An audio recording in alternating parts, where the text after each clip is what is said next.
ছেড়ে দাও, তাহলে জানে বেঁচে যাবা, নাইলে আগুনে ফেলবো। সাইয়েদনা ইব্রাহিমের এক কথা, জীবন যাবে কিন্তু ঈমান যাবে। নমরুদ বলে ঈমান ছেড়ে দাও, তা না হলে আগুনে ফেলবো। সাইয়েদনা ইব্রাহিম বলে জীবন যাবে কিন্তু ঈমান যাবে। তার মানে আগুনের পরীক্ষায় পাস। চিল্লায় বলেন আগুনের পরীক্ষায়।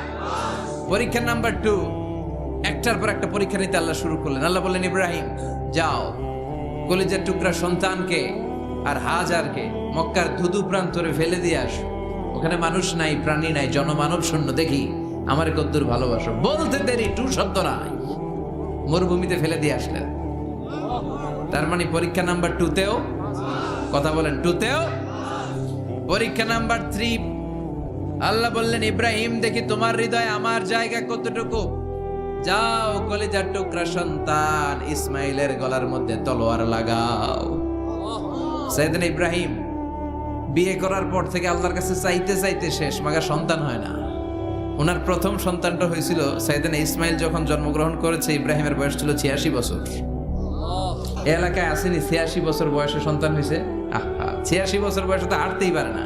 সাইয়েদনা ইসমাইলকে যখন আল্লাহ তাআলা সাইয়েদনা ইব্রাহিমকে উপহার দিয়েছেন, তখন সাইয়েদনা ইব্রাহিমের বয়স 86 বছর বয়সে যে কলিজার টুকরা সন্তানটাকে হাতে পেলেন, চাঁদের মতো সুন্দর ছেলে। আল্লাহ বললেন দেখি আমার হৃদয়ে তোমার জায়গা কতটুকু, ইসমাইল রে জবাই করো। বলতে দেরি, ছুরি লাগাতে দেরি হয় না।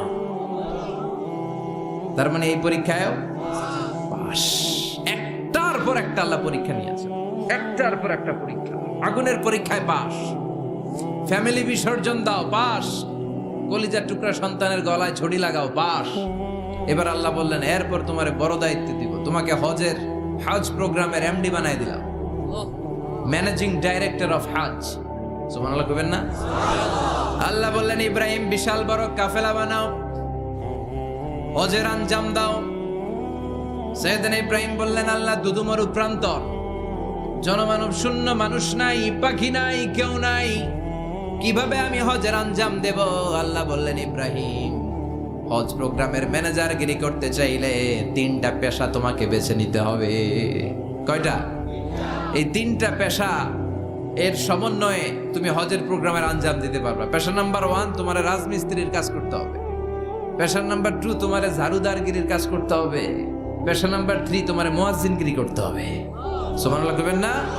وَإِذْ يَرْفَعُ إِبْرَاهِيمُ الْقَوَاعِدَ مِنَ الْبَيْتِ وَإِسْمَاعِيلُ رَبَّنَا تَقَبَّلْ مِنَّا إِنَّكَ أَنْتَ السَّمِيعُ الْعَلِيمُ। সাইয়েদনা ইব্রাহিম আর কলেজের টুকরা সন্তান ইসমাইলকে নিয়ে রাজমিস্ত্রির কাজ শুরু করে দিলেন। আল্লাহু আকবার। কাবা ঘর ভেঙে চুরমার, বাপ বেটা মিলে রাজমিস্ত্রির কাজ, পাথর কেটে কেটে বাপ বেটা মিলে কাবা ঘর বানায়। পেশা নাম্বার 1 শেষ। পেশা নাম্বার 2 ঝাড়ুদারগিরি। আল্লাহ বললেন তাহিরা বাইতিয়া লিত-তাইফিনা ওয়াল আকিফিনা ওয়ার রুকআইস সুজুদ। আল্লাহ বললেন তাহিরা পরিষ্কার করো, মানে ঝাড়ু দাও। বাইতি আমার কাবা ঘর, লিত-তাইফিনা তাওয়াফকারীদের জন্য, ওয়াল আকিফিনা ইতিকাফকারীদের জন্য, ওয়ার রুকআইস সুজুদ রুকুকারীদের জন্য, সিজদাকারীদের জন্য। ঝাড়ু দাও। বাপ বেটার রাজমিস্ত্রিগিরি শেষ, এবার ঝাড়ুদারগিরি শুরু। সুবহানাল্লাহ বলে।